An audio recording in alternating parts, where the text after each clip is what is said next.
Do gauge swatches lie? That's the question we're addressing in this month's Knit and Chat. If your gauge swatch has ever lied to you and you ended up with a garment that didn't fit because it was too big or too small based on your gauge swatch, then we're going to address why that happened and what you can do to make sure your gauge swatches tell you the truth in the future. So settle in with your knitting and let's have a good chat. Hey nerdy knitters, Tanya here. I'm a certified knitting instructor and a master hand knitter, and the goal here at Nerdy Knitting is to help you become a more confident, adventurous knitter. And one of those things that can help build your confidence is learning how to properly knit a gauge swatch, one that tells you the truth and doesn't lie to you.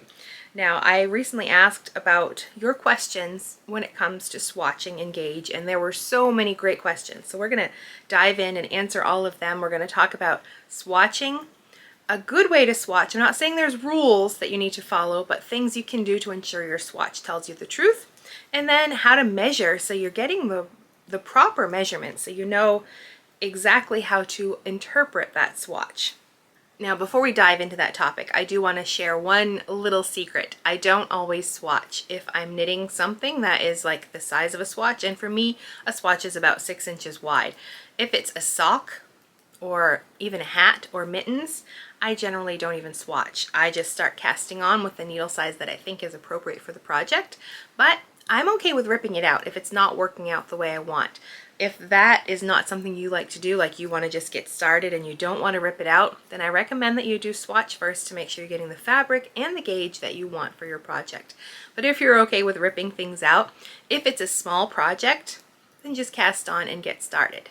And that's usually what I do, and it generally works out just fine. I do have to rip things out occasionally and start over, but I'm okay with that. It's just more knitting for me.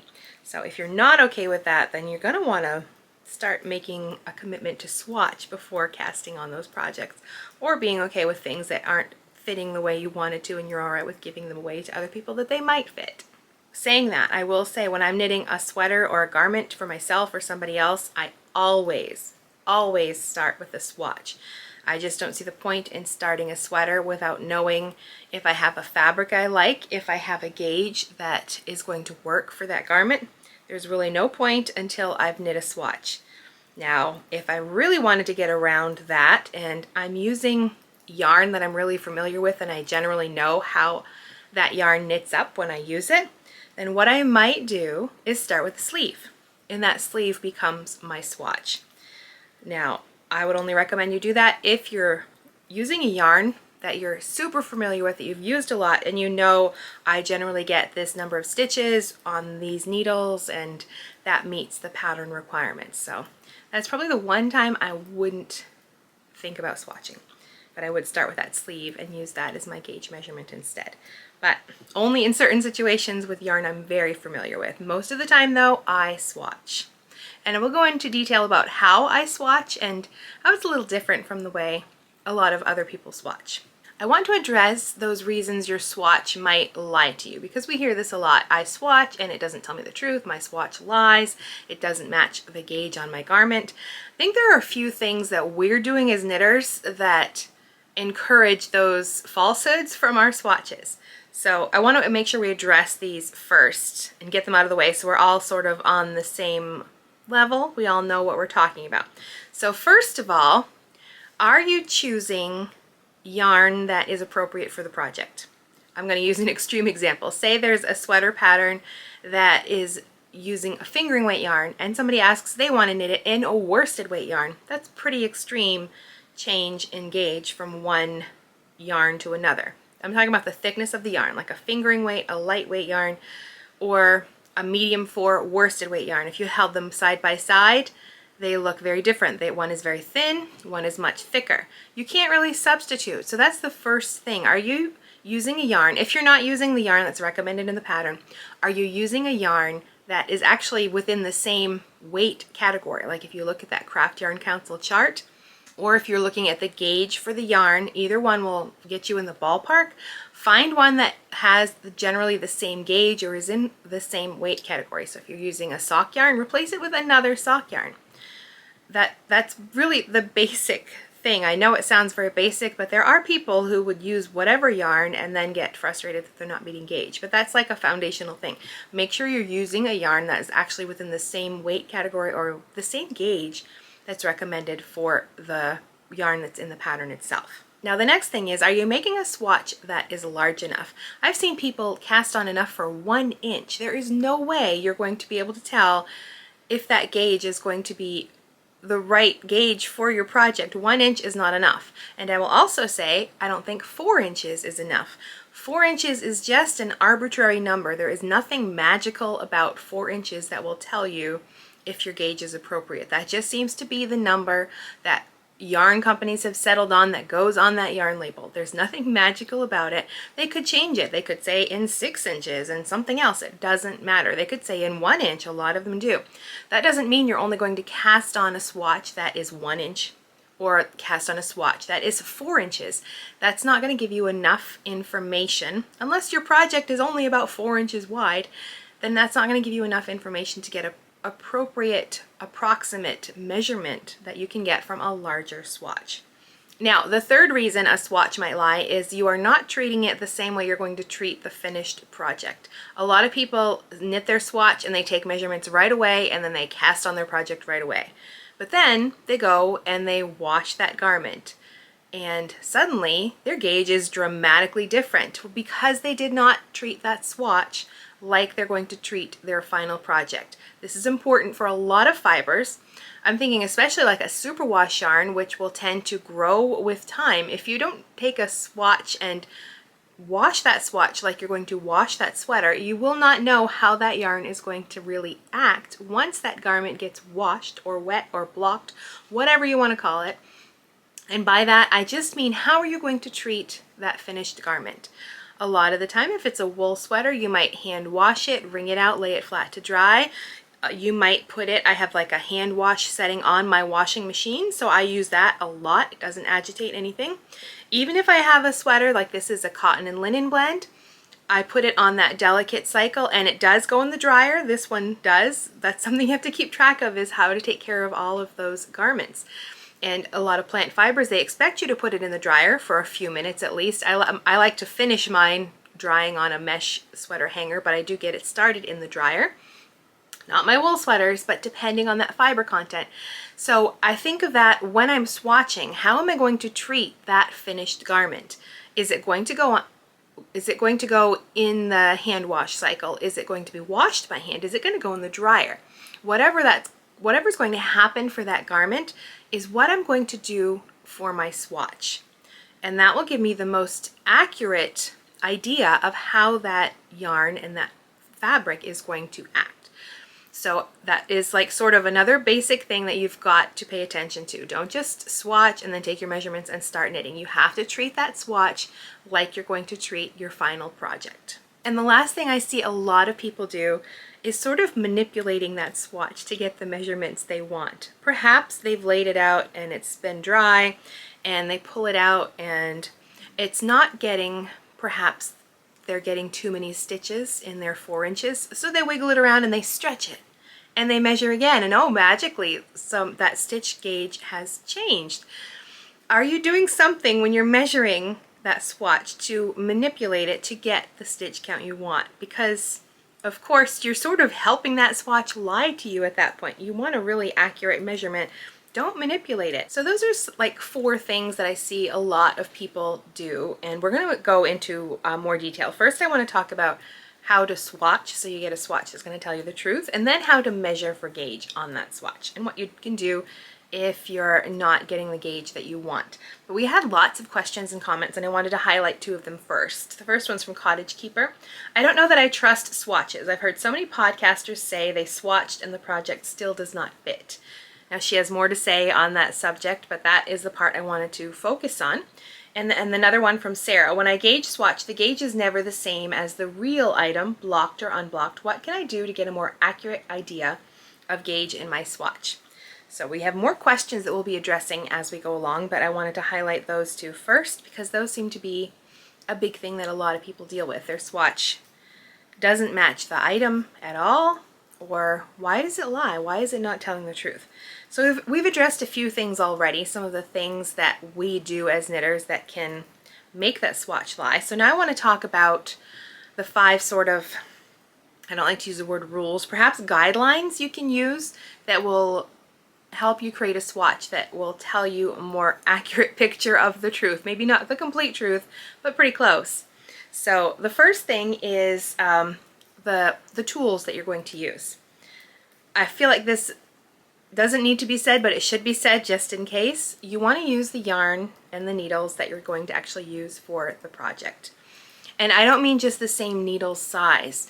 Like I could swatch with a couple of double pointed needles in, like, say, US 5, and then use my US 5 circular needles for the project. Those are 2 different needles. They might be the same size, but they're not actually the same. And when I was doing the Master Hand Knitting program, I discovered when I was making my different swatches, if I did swatches with double pointed needles, my tension along the edges was not as good as if I used circular needles. Same size, they were both metal needles, but just the way those needles are held or how they're, I don't have no idea what the difference was, but I noticed a difference in my edge tension when I was using double pointed needles and when I switched and used a circular needle. I think it was just a 16-inch circular to knit a swatch. The difference that caused in the tension on my knitting. I have no idea why that happened, but it did happen for me. So the needles you use affect the swatch you're knitting or the garment itself. So don't just use the same size needles. Use the actual needles that you're going to use for a project. So I've got 4-inch tips with this project right now. I think it's a 22-inch cable. So when I swatched for this project, that is what I swatched with. I swatched with these exact needles because I knew this is what I was going to use for the project. And of course I used the yarn I was going to use for the project itself. When I did my swatch, I used these needles and I used the same exact yarn I was going to use for the project. So that's sort of your first rule. You have to use the yarn and you have to use the needles that you're going to use, and I would even say the exact needles you're going to use. Now the next thing to think about is the actual size of the swatch, and honestly the larger the better, the more accurate measurement you're going to get. You're not going to get an accurate measurement on a little 1 or 2 inch swatch. You're not going to get an accurate measurement on a 4-inch swatch. You can't measure the edge stitches because they're going to be all wonky and weird anyway, so you're already reducing the amount that you can actually measure to get that gauge measurement. My guideline is to knit a swatch that's at least 6 inches wide. So to do that, I look at the ball band on the yarn I'm using, and if it's in 4 inches, say it's 20 stitches to 4 inches, I divide that by 4, and that tells me how many stitches in 1 inch, so that would be 5 stitches in 1 inch, and then I would multiply that by 6. And that would be 30. So that's how many stitches I would cast on. I would cast on enough for a 6-inch wide swatch. And usually I write down how many stitches I cast on. So later on, when I'm measuring, I don't have to be counting all the time. I know how many stitches wide that swatch is. Now there's nothing magical about 6 inches either. If you wanted to knit an 8-inch swatch, that would probably give you an even more accurate measurement. Because if you're going to knit a whole sweater, it's a lot wider than 6 inches, and things are going to change. You might settle in, you might relax. The bigger the project gets, the more loose you might get.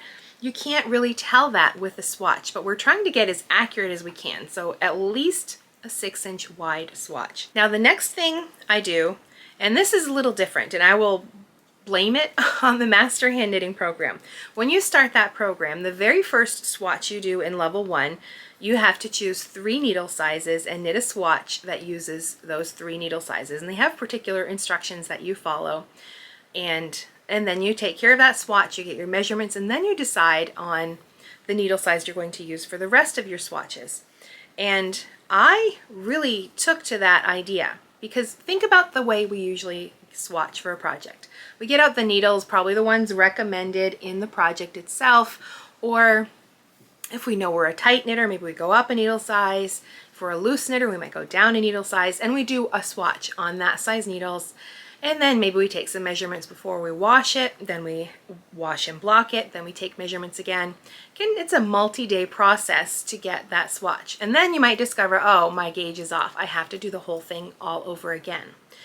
So this idea from the Master Hand Knitting program of swatching with 3 different needle sizes all at the same time, I just started doing that with all of my projects. Let me show you a few examples. Like the garment I'm working on right now. This one, I had a pretty good idea of what I was going to use. It's Cascade 220. I know what my gauge is like. I knew it's either going to be a size 7 or a size 8 US needles. So I cast on with my size 7. And to make sure I knew later on what I was looking at, I used just yarn overs down in the bottom, 7 of them, so I would know what size needles I started with. And then I made sure I cast on enough to get that 6-inch width. Might have been even a few more stitches. And then I knit. I might not even knit to 4 inches all the way. That depends. If the project I'm working on, if I know the row gauge is super important, I will make sure I'm knitting at least 4 inches to get a good section to measure lengthwise. But most patterns, they just have you go to your measurements anyway, and you can check that as you go. And then after I finished, of course, it's in stockinette. That was the project pattern, stitch pattern.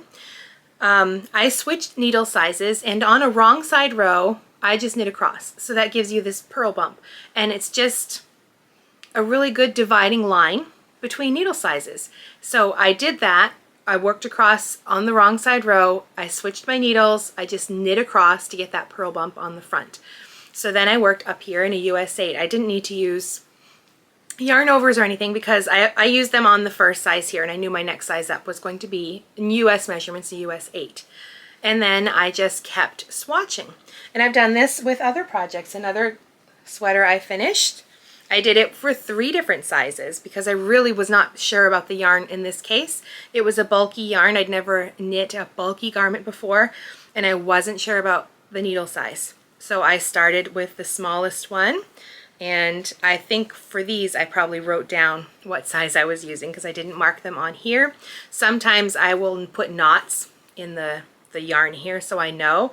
Some point of reference anyway. So on this one I started with my smallest size needle, then I switched, knit across the wrong side row to get that purl bump, and then knit with that next size needle, switched again, and then when I can measure this, then I can wash and block it, then I can take my measurements again. And instead of having to do that 3 different times only to discover that I liked this one the best, I could do it all at once and then decide which needle size was appropriate for the project. And this also gives you a really good size swatch to practice other things on. Let's say you need to practice picking up buttonholes or like a front band for a button band, or you want to practice something else, even, goodness, it's big enough to practice making a pocket on. Then you can practice those things on your swatch as well. But this was, I think, one of the biggest things from the Master Hand Knitting program. It's so basic, but it has really changed the way I swatch. And I know it looks crazy. Nobody wants to knit a swatch this size. I don't. Sometimes I just do 2 needle sizes if I have a good idea of what needle size I need. But if I don't, then I do use 3 needles. Now, what you would want to do for choosing the needle sizes is perhaps choose the one that is recommended in the pattern, and then think about how you knit. If you're pretty much on gauge, like the needle sizes recommended with yarns usually works for you, then choose that needle size, start with one smaller, and then have one larger. So you'd cast on with the smallest, make note of that smallest size, and then do those 3 stages with the standard one in the center. If you're a tight knitter, then you're probably gonna maybe start with that recommended size, but go up 2 more sizes for the other 2 sections to loosen things up. If you're a loose knitter, then you do the opposite. You'd start with that recommended size, but then go down 2 sizes and swatch with those 3 different needles. Now, I know it seems like it takes a lot of time, but if you had to swatch 3 different times and then do the whole process 3 times, washing and blocking, waiting for it to dry, this is so much quicker in the end. Of course, this is totally optional. You don't have to do this. You can just do your one swatch. But this is how I swatch, and I find it much more convenient to just do one swatch, 3 different sizes. It's longer, takes more time, takes an evening of my knitting, but it saves time in the long run, and you can reuse the yarn. We're going to address that later on. You don't have to like store this away and keep it forever. You can reuse this yarn for something else. But anyway, that is the next guideline, sort of. You're going to use the yarn and the needles for the actual project. You're going to cast on enough stitches to get a large swatch, more than 4 inches. Go for about 6 or even 8 inches. And the optional thing is to choose 2 or 3 different needle sizes and swatch with all of them all at once, so you can take your measurements from all 3 needle sizes and then decide which one is best for your project. The next thing is also something that I feel like it should be said, just because you want to use the stitch pattern that's actually listed in the gauge. It should tell you if it's stockinette, if it's a lace pattern, whatever the pattern is, it should tell you which pattern was used for the gauge swatch. And in some patterns it might have multiple stitch patterns, but you start with your stockinette most likely. And the other thing I do not put garter stitch around the edge. I don't put anything to keep it from curling up. That's not really my goal. I don't care about the curled edges. I just want to get an accurate measurement. And the stitch gauge, or the row gauge of garter stitch, and the row gauge of stockinette stitch are vastly different. So if I have this surrounded by garter stitch, it can affect the row gauge along the edges. It's large enough that I can take my row gauge measurement from the middle and it wouldn't be affected by those garter stitch edges, but I just figure, why bother? Just leave it off. I don't need them. They serve no purpose besides keeping it from curling, but that doesn't matter in a swatch. So use the stitch pattern that is recommended in the pattern itself. And the last thing you want to do, you have the yarn and the needles, you're following all these other rules. You want to make sure that you are swatching in the same manner as the project. And a pattern should tell you whether that gauge was done, or that swatch was done in the round or flat, like your project. So of course this was going to be flat, knit back and forth, so it's a flat swatch. This one I was swatching some color work. I did it completely in the round. Now if I really wanted to check my gauge on this, I could cut it and then lay it flat and check my gauge. So I swatched in the round for that one. And then there is one where you can swatch sort of pseudo in the round. So this one, I used the needles I was going to use for the project, but I didn't cast on enough to make a full circle. I cast on enough to go across like this section. And then instead of turning and doing a wrong side row, I kept the right side facing me. I pulled the yarn around and I did the next round. And then I pulled the yarn around and I did the next round. So you get these long floppy yarn here, which I leave it long enough so I can lay that swatch flat and measure it. Or if I know I have plenty of yarn, I could keep those floats shorter and then I could cut them and lay this flat to measure it. Either one will work. If you're concerned about the amount of yarn you have, then leave really long floats so you can lay that out flat without having to cut anything. And then you can reuse this yarn as well. So those are our 5 guidelines. You use the needles and the yarn that you're going to use for your project. You make a large enough swatch so you can get an accurate idea of what that fabric is going to be like. Optional is to do a long swatch using 2 or 3 different needle sizes so you can measure them all at once, and then you want to actually swatch in the manner of that project. If it's a sweater that's going to be knit in the round, knit your swatch in the round. If it's going to be knit flat and sewn in pieces, then knit it flat. If it's going to be both, it's up to you if you want to swatch for both. My gauge is generally pretty much the same for swatching for knitting in the round and knitting flat for a large sweater, so I don't notice much of a difference. I do notice a difference on color work. My gauge is tighter on that, so I would want to be careful about swatching, but that's really a judgment call. If you only want to do one swatch, then choose the largest portion of the sweater. If most of it is knit in the round and you're just finishing up like the top part flat, then just do your swatch in the round. I'm not going to say you have to swatch both. It really is up to you. If you want to, it will give you a more accurate picture of your gauge, and it would be a good idea to do it at least once to see how different your gauge is. Like if your gauge is a lot is very different between knitting in the round and knitting flat, then that's something you want to be aware of as a knitter. So let's answer a few questions that we had about the swatching process. Teresa asks, how do you gauge swatch for things in the round? So like I said, I had those two different swatches. This one I swatched in the round, literally in the round. And for this one I did sort of, it's still technically a flat swatch because I wasn't knitting in the round, but I was mimicking knitting in the round. I knit across, I didn't turn and work back the other way, but I didn't knit in a tube either. I just carried the yarn and then knit across again. So I was mimicking knitting in the round. Either one of these methods will work for doing that swatch in the round. And another question from Teresa, how do you gauge swatch for color work? Same thing for any other project. I would swatch just like the pattern tells me, whether that's flat color work or in the round, I would do that same kind of swatching. And one more question, should your swatch use the same cast on as the main piece? That's a really great question. Now, I think it would be a great way to practice that cast on. If it's a new to you technique, then practice it on your swatch to see, are you doing this too tightly? Is it making things pucker? Is it too loose? You can check all of those things.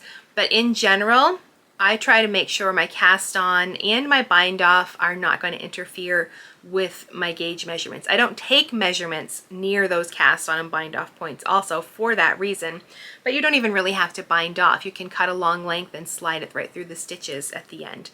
And then you can then just unravel that and use it again. But just use a cast on and a bind off method that's not going to change the gauge of your fabric. If you tend to cast on tightly, try to do it very loosely. Use a cast on where you can work it very loosely. Perhaps even the backwards loop cast on, because that's really loose. But I love that question. It's a great one. And your swatch would be a great way to practice a new technique. If the pattern calls for some cast on you've never done before, practice it on your swatch to see how it's going to look. So we've covered how to swatch so you can get that swatch to tell you the truth. Now it's the second half, and that's how to actually get measurements that are most accurate. And I like to do measurements in a few different ways. Like in the master's program, they have you put a pin on each edge of your swatch. I'll use this one as an example. So not including the edge stitches, like you take off one stitch on either end, or perhaps two if they look a little wonky, they don't look like the other stitches. You would just put a blocking pin so you can not use those two stitches. Like you would put a pin there and then you'd put a pin on this side. Then you would take a ruler, not a tape measure because those can get stretched out with time. Use a hard-sided ruler and measure the point between those two pins. And if you've made a note of how many stitches you've cast on and then how many stitches you are leaving out, then you already know how many stitches are in that measurement. If not, then you have to count them. But measure between those two pins to the 1/8 of an inch to see how wide that number of stitches is. So I start with that. That's sort of my base measurement. Then I divide that by whatever that measurement is. I divide the stitches by that exact measurement, and that tells me how many stitches to the inch. I don't round at this point. It's going to be like a decimal point with a couple points after it. Leave it the way it is. I would write that down. Then I would take that number with all of those numbers after the decimal point, multiply it by 4. And that one I do round to the nearest, like half a stitch or whatever. And that gives me my 4-inch stitch gauge. But I don't stop there. That's like sort of my base gauge measurement. And I do this before I block the swatch.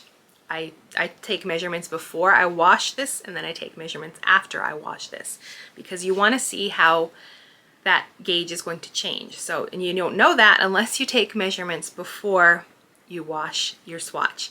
So I do that wide measurement, as wide as I can. And then I take 3 more measurements, and I try to go at least 3 to 4 inches or as wide as I can. I do that 3 more times, not measuring the whole width this time, but just a good chunk in 3 different places. And then I do that same thing. I would say, let's say I measure 5.5 inches and I count the stitches in that number. Then I would divide that stitch count by that 5.5 inches to get my 1-inch stitch gauge. And then I would multiply that by 4 without rounding anything to get my 4-inch stitch gauge. I would do that 3 times. And then I'd sort of average those 3 out to see if it matches that full width gauge. If not, then I do it a few more times until I get a really good idea of what that gauge is. That 1-inch stitch gauge and then that 4-inch stitch gauge. Then I repeat that for the next section of my swatch. If I've done 2 different sections, like I did a 7 and an 8, I would repeat that up here. And then I would also do that for the row gauge. And I would have this all written down on a piece of paper, and then I would wash and block the swatch like I'm going to take care of that final garment. And then after it's dry, I'm going to manhandle it a little bit, because our sweaters, they're going to get worn, they're going to get stretched, they're going to move. So if you take a swatch that's been laying flat for 3 days and then measure it, it's not going to be quite as accurate as like stretching it out, fluffing it up, stick it in your pocket for a day, you know, carry it around, crumple it up. And then after you've done that, give it a good shake. Do not stretch it this way or stretch it this way. Shake it out. Stretching it like that can change your gauge, and then your swatch might lie to you because you're manipulating it to make it stretch the way you want it to. So shake it out, then lay it down. Make sure it's bone dry when you do this, and do all of that measuring process again. And then you can compare the before and after. For, in this case, Cascade 220, my gauge before and after is pretty much the same. Like, I think I'm like a stitch and 4 inches different for my row gauge. So, but that's good to know. When you're knitting your actual project, you'll know you can measure in progress and know that the gauge is not going to change dramatically. But if you have a yarn, like a superwash yarn, that tends to get longer, you're going to want to know that when you swatch. You want to know what it was like before you washed it and what it was like after.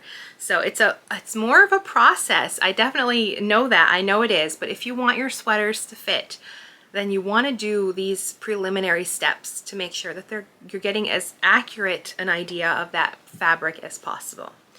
So that is how I would measure. I would do that widest point, but then I would also do at least 3 others, and then, you know, total them up, get the average, so I know this is what I'm averaging out here. So at that point, you should have a pretty accurate idea of your gauge, but still, it's your gauge on a small square. It might still not match up exactly with your gauge on a larger project, because no matter what you do, knitting something small like this is not the same as knitting a full sweater. But we're doing this to get as accurate as we can. But the last thing I would say is, once you have your measurements figured out, you've cast on for your project, knit a good portion of it where you can get a nice wide measurement, and then stop, put that on some waste yarn, and then wash it and block it like you're going to wash the final garment itself. And then take a measurement again using that widest thing, like measure as wide as you can across the fabric of your project, and then divide that stitch count by that measurement to get your 1-inch stitch gauge, and then look at the measurements that you've written down for your swatch to see how they compare. Are you on target? Are you larger or smaller? At this point, hopefully you haven't knit too much. If you've knit like 4 inches, then that's enough to get you going where you can tell if your gauge is on target or not, and you can make adjustments at that point. I mean, at the worst, you would have to rip it out and start over if it's really different. But before you do that, you take your gauge swatch measurements from that sweater itself and not just from your little swatch. And then you can use those measurements to recast on and start over. But hopefully, if you've done everything that you could with your gauge swatching step to get a really accurate idea, then you're not going to have to do that. Perhaps you have to maybe adjust a stitch count a little bit or something like that. But knitted fabric is pretty forgiving and stretchy, so it's not like cutting out woven cloth. Once you cut it, that's it, you're stuck. With knitting, there's some give and there's some leeway there. Let's address some other questions. Kitten asked, should you wash, block, and dry a swatch before counting stitches? Yes and no. I take measurements before and after so I can compare the two. Could you unravel and use the yarn from the swatch in your project? Yes, you definitely can. How much extra yardage is needed for a 4-inch swatch? I have no idea. And then I always wonder if pattern makers account for extra yardage needed to swatch when they give you amounts of yarn you should purchase. Yes, a good pattern should have a bit of a buffer in there. I like to make sure I have enough for the swatch plus 10% extra on top of that to make sure, about 10%, and to make sure, like, if there's differences in gauge or people want to make some small adjustments, they'll still have plenty of yarn. And then another question, Ram asks, we see a lot of cases of finished objects stretching over several wearings. I always doubt the pattern gauge, even though I succeed with matching the exact number. So she has more to say about this, but this is another topic when I think of things like superwash yarn, which do tend to stretch with time. Plant fibers do as well. This is where you could do something called your dressed gauge. You could make that gauge swatch, but if you know it is a slippery fiber or a fiber that's going to stretch, and that would be your superwash wools, plant fibers in general, and alpaca has no elasticity. It sort of just starts draping and draping. So what you would do, you do all of the gauge swatching things we've done before. But what you could do is when that swatch is completely dry, don't do it when it's wet, you could sort of like pin it, like I've got a bulletin board back here, so I could pin it there, maybe hang a few earrings or something from the bottom, just to give it a little bit of weight, to sort of mimic what your garment is going to be like. Now, we can't be absolutely scientific about this, but we know a full garment is going to weigh more than a little swatch. So we add just a bit of weight to see what's going to happen. So you've taken your measurements before this, and you let it hang out for a day. Take it down, take those measurements again to see what happened to that fabric. Did it start to stretch out? And then shake it out and see, does it bounce back into shape? A wool, it doesn't really, I mean, it might stretch, but it bounces back into shape because it has a good amount of elasticity. But those plant fibers, superwash wool, and alpaca, though they don't have that. So they will stretch out. They might not bounce back until you wash them, or however you're going to treat that garment. They'll bounce back at that point, like superwash wool. If you put it in the dryer, it should bounce back into shape. But that's where you can take that dressed gauge to find out if that yarn or that project will stretch. So all you do is pin it up, add a few earrings or weights or clips or something, leave it for a day, take it down, and take a few more measurements to see how that swatch acted. Then you'll have a good idea of how your garment is going to act. Next question's from Vinny. What can you change to get row gauge when your stitch gauge is correct? Now this one, if your stitch gauge is right on, you could keep it the way it is. If it's a basic pattern where the row gauge if it's not that far off, a lot of the time it's just measurements that will say knit to this many inches, knit to this many inches. So you would use your own row gauge. Where it does matter is something like the yoke on like a colorwork sweater. If your row gauge is very different, that yoke is going to be a totally different length. Or if your sleeves, like you usually have decreases or increases worked at set points for sleeve shaping, if your row gauge is really different, it's going to change the length of that sleeve. So it does matter in certain places. Now, if you're getting stitch gauge and it's row gauge that's the problem, I've heard people switch their needle materials. So say you're knitting with metal needles, you might want to try wood needles, and hopefully your stitch gauge will stay the same, but that row gauge will change. So this one is really a judgment call. You can try the different needle materials, or you can read through the pattern and see where that row gauge is going to matter, and see if it's something that you can adjust and account for your row gauge, because that sometimes is an easier adjustment to make. Next question's from Lolita. What do you do when you have one less stitch in your gauge swatch than needed? For example, you need 19, but you get 18. So that means your stitches are larger than they need to be, so you need to go down a needle size. This is why I like to swatch with 3 different needle sizes, so I can see which one gives me the best match for the gauge. But if it's one stitch, you still want to go down a needle size and do your gauge swatching again. Or we are going to talk about what adjustments you can make if you can't meet gauge and you want to experiment. We'll get to that in a minute though. Next one's from Stitcher Whimsy. What tips do you have for adjusting the pattern if you can't get gauge? Either direction, my gauge is too high in row and stitch count, or too low. I can't really afford to buy extra yarn, so I can really afford to do only one swatch. So I'm going to talk about what we can do if you can't meet gauge, but I did want to address the swatch thing. You can swatch as many times as you want. In most cases, you can rip that yarn out and use it again for the project. So I wouldn't rip out the swatch, use the same yarn for the same swatch, like the second swatch. Use fresh yarn for your swatch just to be as accurate as possible. But you can definitely use that yarn, like rip out the swatch and use it again for your project. As long as you haven't cut anything, then you're absolutely fine. Well, even if you've cut like the strand of yarn from the ball to the swatch or whatever, but I mean if it's color work, if you've left all the colors intact, then you can rip them all out and use them in your project. The only time this might be an issue is if it's like a sticky yarn, like a mohair, you're holding yarn double. But I've heard of people, they put it in the freezer, and for some reason that makes the mohair less sticky, and then you can pull it out and reuse that as well. The next question's from Pay. I just swatched in the round and I'm having trouble getting the required gauge. How do I achieve the gauge by switching needle sizes? If you like the fabric you have, should you just use that gauge and adjust the size knitted? That's another great question, and we are going to address this one in a minute as well. And then Emily, if you don't get gauge but you like the fabric, how do you know what size to make? For example, I got fewer stitches than called for. Should you go up a size? Okay, so we talked about gauge and how I think you should swatch with 3 different needle sizes so you can try to get gauge. But you can make some adjustments if you're not meeting gauge.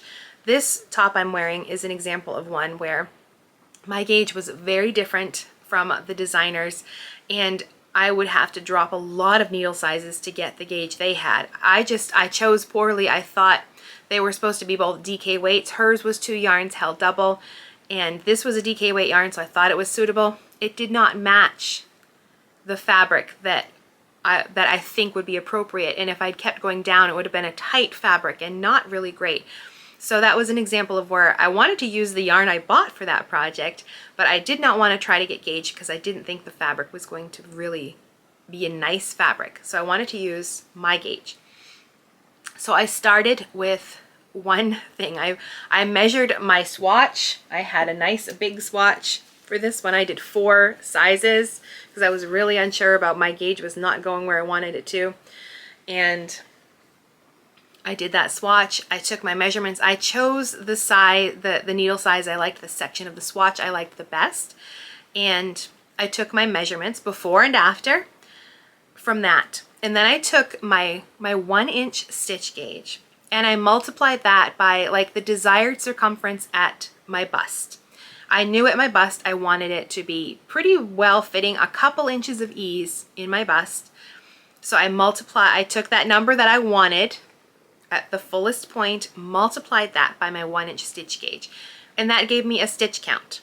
So I took that stitch count, wrote it down, I went to the pattern, and the pattern was knit top down starting up here.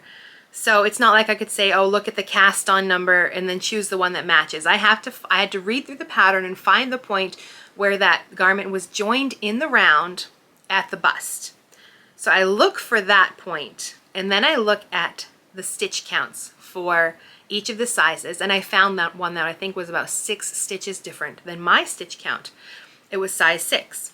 So the measurements are going to be completely different. My measurements are not going to match the measurements for that size. I can't look at the schematic and say this is the size my sweater is going to be. But I can use those stitch counts to give me a ballpark of where I need to work. Now this only works if you are willing to rip things out and change things. If you don't want to do that, then you're going to have to try to get gauge. But I knew that I liked this garment, I liked the fabric, and I was willing to rip things out and try again if they didn't work. So once I had picked that size, I just started knitting that size. I went to the instructions for casting on, followed the 6th size, knowing that I could not look at the schematic and get the same measurements because my measurements were completely different. So the next thing to do is to stop and try things on a lot to make sure it's working out the way you want. So I knit the back, I started the front when it was joined, and I had the 2-piece even before because my row gauge was also very different, so I had to change the number of rows I worked in the front and the back. So you've got to take careful notes, really pay attention to your stitches and try things on. So when it got to the length I knew I needed or thought I needed, I draped it over my shoulders, make sure it was going to fit. And I knew going in that my stitch and row gauge did change a little bit pre and post blocking. So when I thought it was where it needed to be, put everything on waste yarn, washed the garment like I knew it was going to be washed in the final care for that project, and then let it dry and then test it again to make sure it was correct before I moved on to the next step, which was joining in the round, knitting the bust. I added bust darts to mine since I am larger in that area. And then I also, after the bust darts were done, I stopped, put it on waste yarn, washed it again, waited for it to dry, tried it on to make sure everything was correct before moving on.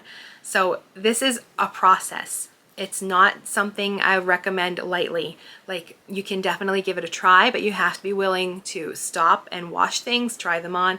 If it had been a different yarn, like say it was Cascade 220, where my gauge does not change very much before and after blocking, I wouldn't have bothered with blocking it.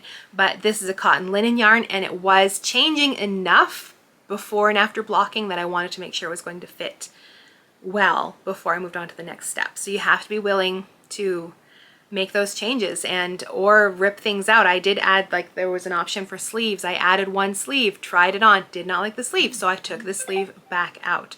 So things like that you have to be willing to do. But it starts with those measurements. You need to get your gauge measurements.